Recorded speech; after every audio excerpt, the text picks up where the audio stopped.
ઉપલેટામાં દિવ્યજ્યોત દિવ્યાંગ સેવા સંસ્થા ખાતે પ્રભુ શ્રી રામના નામ સાથે ભજન કાર્યક્રમ યોજાયો હતો, જેમાં શિવકન્યા ડોક્ટર અનુશ્રી સાંઈ મલ્લિકા દ્વારા રાષ્ટ્રના હિત માટે અને સમાજના તમામ વર્ગોના હિત માટે આ આયોજન કરવામાં આવ્યું હતું.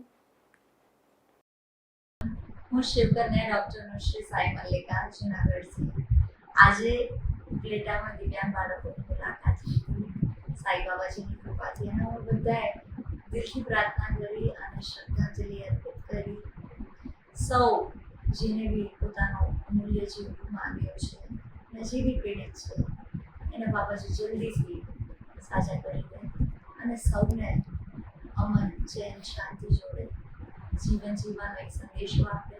સમાનતા અને સેવાના ભાવ સાથે આપણે બાબાની પાછળ આ બાબાના જે બહુ જ લાડલા બાળકો છે એમની સાથે પ્રાર્થના કરતા ભારત માતાનું આવનારું જે ભૂલકાઓનું સુનેરું ભવિષ્ય છે એ તરફ બધા એક સાથે કૂચ કરી સબકા માલિક એક શ્રદ્ધા સબૂરી.